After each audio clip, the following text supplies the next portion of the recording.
구독, 알림 설정까지 부탁드립니다. 오늘도 우리 사는 이야기 찾아주셔서 감사합니다. 사연자분이 보내주신 이야기 시작해볼게요. 저는 어릴 때 집이 잘 살았었어요. 너무 어렸을 때라 잘 기억은 안 나지만 집도 크고 장난감도 많고 어머니는 집에서 항상 저를 반겨주셨고 바쁘신 아버지는 주말엔 항상 가족과 함께 시간을 보내던 그런 기억들이 그냥 어렴풋이 기억이 나요. 제가 기억을 제대로 하는 시점은 집이 망했고 초등학교 입학 전 집은 작아졌고 그 집에서 그 단칸방으로 이사를 가서 아빠와 저 그리고 엄마 이렇게 세 식구가 나란히 누워 자던 기억이 납니다. 어릴 때라 부모님과 함께 자는 것이 좋았고 처음 경험하는 일이라 마냥 신기하고 좋기만 했던 것 같습니다. 하지만 전 학교를 가면 돈을 벌기 위해 아버지는 공사 현장 및 대리운전, 어머니는 가사 도우미와 식당, 밤낮 가릴 것 없이 어떤 일이든 돈을 벌 수만 있다면 아버지와 어머니는 일만 하셨습니다. 저는 저를 돌봐주지 않던 부모님 아래 제 공간 하나 없이 학원도 다니지 못하고 혼자 놀고 먹고 싶은 것도 이야기 한번 제대로 하지 못하는 집안의 환경 덕에 점차 불만이 생겨났죠. 어릴 때가 생각이 나면서 비교가 되고 변해버린 내 상황과 부모님의 모습에 점점 지쳐갔습니다. 어릴 때는 몰랐지만 그때의 저조차도 그 상황이 너무나 싫었는데 부모님은 얼마나 참담하고 싫으셨을까요? 그때 당시 부모님도 지치셨는지 아버지는 그나마 하던 일이 없는 날은 술을 드시며 그 단칸방에서 화도 내셨다가 우셨다가 종잡을 수 없는 행동을 하셨고 어머니는 한 푼이라도 더 벌어보겠다며 아침부터 밤까지 들어오지 않으셨습니다. 그때의 저는 그 상황들이 너무나도 싫었고 도망치고 싶었기에 점점 나쁜 친구들과 어울렸어요. 중학교를 막 입학했을 무렵 그 어린 나이에 다른 친구의 돈도 빼앗고 배도 피고 할 수 있는 나쁜 일은 다 해가며 시간을 보냈던 것 같아요. 그러던 어느 날 동네 슈퍼에서 계산대에 돈을 훔치다가 잡혔고 몇몇 친구들은 도망갔고 결국 저와 다른 친구 2명만 잡혀서 학교로 끌려갔습니다. 슈퍼 주인은 교복을 입은 저희를 보고 경찰에 신고를 하는 게 맞지만 보상받고 너네는 훈계 조치를 위해 필요하다며 학교로 끌고 가셨어요. 그때 같이 저와 끌려갔던 친구는 부모님이 바로 오셔서 변상금과 사과를 연신한 후 친구를 데려갔습니다. 담임선생님은 저희 아버지한테 전화했지만 받지 않으셨고 어머니도 받지 않으셨어요. 저는 그냥 붙잡힌 채로 계속 방치되고 있었죠. 그러다 연락이 닿은 어머니는 얼마나 빨리 달려오셨는지 식당에서 일하던 차림으로 앞치마까지 하고 오셨습니다. 저는 그 모습을 보자 차라리 그냥 오지 말지 라는 나쁜 생각을 하며 본체만 취하며 서 있었죠. 슈퍼 주인은 애 교육을 어떻게 시키는 거냐며 이 상황이 말이 되냐며 변상금 다른 분이 치렀으니 경찰서 안 가는 대신 합의금을 달라며 경찰서 안 내려간 게 어디냐며 요구를 했습니다. 어머니는 머리가 땅에 닿을 듯 연신 죄송하다며 자기가 능력이 없고 먹고 살기 바빠 자식을 잘 보살피지 못했다며 연신 사과를 했고 한 번만 봐달라며 정말 송구하지만 능력 없는 애미라 합의금도 드릴 형편이 못 된다며 사과를 했습니다.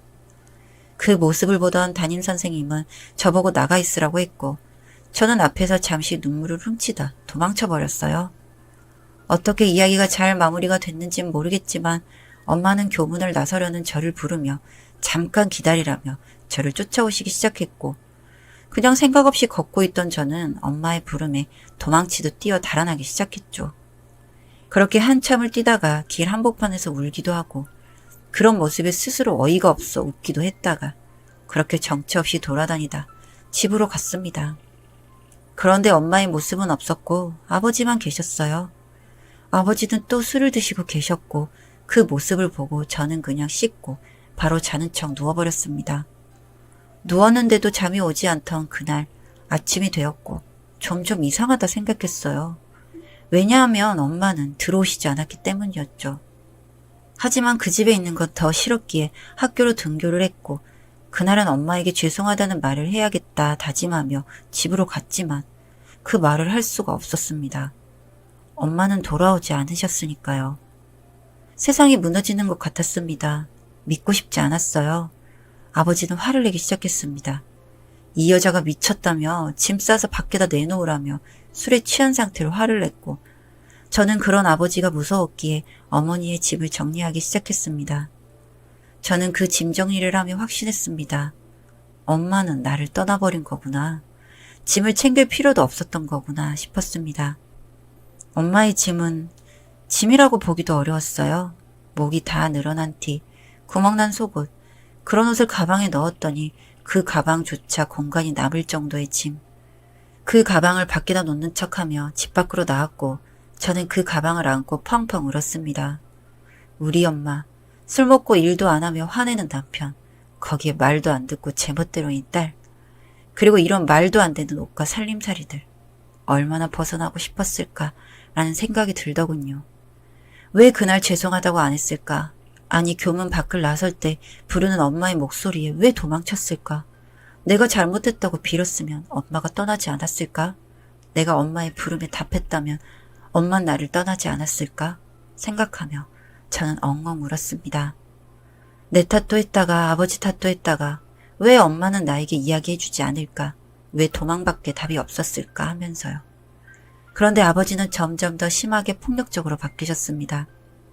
너도 네 엄마처럼 도망칠 거냐며 소리를 지르고 물건을 던지고 그때마다 저는 나를 아버지랑만 두고 갔다는 생각에 화도 내고 원망도 하다가 한편으로는 엄마를 이해하다가 이런 감정이 왔다 갔다 하다가 결국에는 엄마를 그리워하는 마음으로 끝이 났습니다.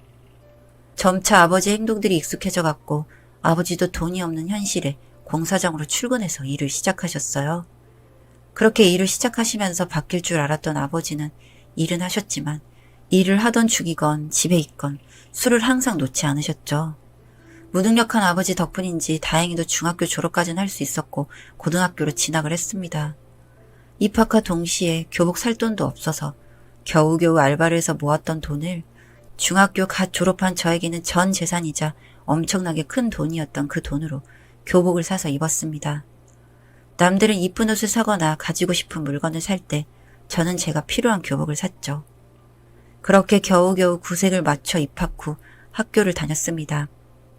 아버지는 변하는 모습 없이 술을 드셨고 화를 내셨고 원망하는 마음이 너무나 컸지만 저는 그 와중에 지지 않고 잘 자라고 있는 제 모습을 나중에 엄마한테 보여주고 칭찬받고 싶은 마음에 정말 열심히 바르게 살았습니다. 엄마 딸 잘 자랐다고 보여주고 싶었거든요.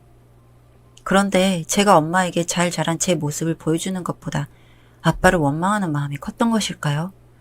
하늘은 아버지를 데려가시더군요.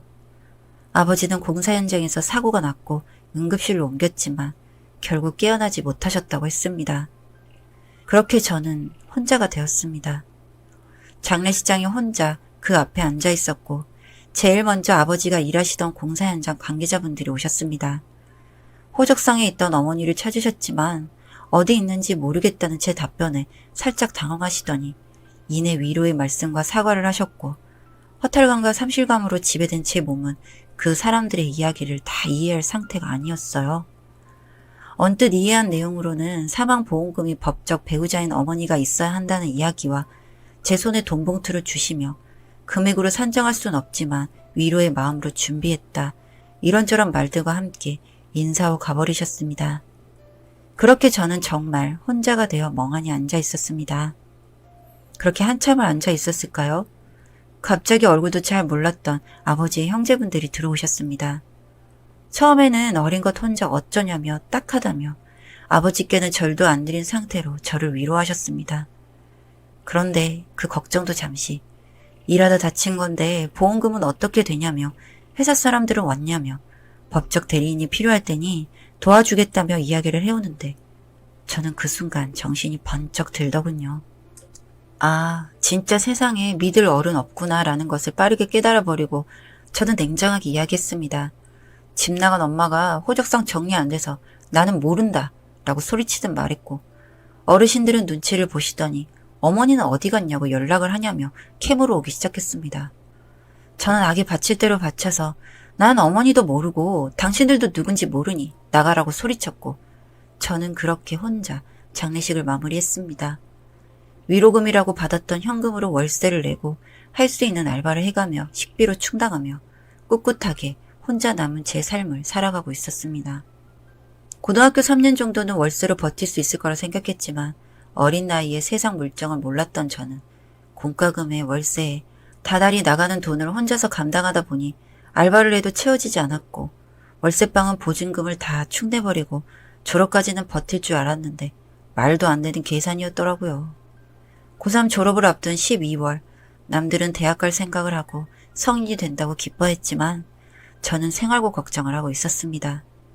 결국 12월 25일 저 빼고 온 세상이 춥지만 따뜻한 분위기를 풍기며 행복했지만 저는 제가 살던 월세방 앞 현관문에 얼마 안 되는 제 짐들이 다 꺼내져 있고 현관문의 열쇠가 바뀌어 열 수가 없었습니다. 그 추운 겨울 그리고 사람들이 행복한 크리스마스 날 저 혼자 그 문 앞에 갈 곳 없이 펑펑 울었습니다. 아버지가 돌아가셨을 때도 이렇게 아이처럼 큰 소리로 울지 않았고 엄마가 집을 나갔다는 것을 알았을 때도 눈물을 흘렸지만 지금처럼 숨이 넘어갈 정도로 지금처럼 큰 소리로 운 적은 처음인 것 같았습니다. 엄마라 부르며 울었습니다. 그런데 갑자기 엄마라는 부름에 하늘에서 제 이야기를 들어주셨던 걸까요? 어디선가 엄마의 목소리가 들려왔습니다. 저 멀리서 엄마는 제 이름을 부르며 저에게 다가왔고 환자복을 입고 있던 엄마를 보며 너무 추워서 내가 죽은 건가? 아니면 엄마가 귀신이 되어 내 앞에 나타난 건가? 하는 생각을 했죠. 귀신이든 아니든 그때는 저에게는 상관없는 일이었습니다. 너무 춥고 무서웠던 저에게 그 사람이 어떤 형태든 그게 무슨 상관이었겠어요. 그냥 서로의 얼굴을 보고 얼굴을 어루만지고 껴안았습니다. 엄마는 미안하다고 했고 저는 엄마 맞아? 엄마 보고 싶었어 라며 서로를 안고 울었습니다. 이내 엄마는 우리 딸 나쁜 행동하고 혼나고 엄마까지 학교 불러가서 혼났지? 엄마가 미안해. 우리 딸은 착한 아이인데 엄마가 부족해서 그런 거야. 우리 딸 잘못 아니야. 라며 엄마와 함께했던 마지막 중학교 때 이야기를 해주셨습니다. 그러더니 엄마가 너무 늦게 말해서 미안해.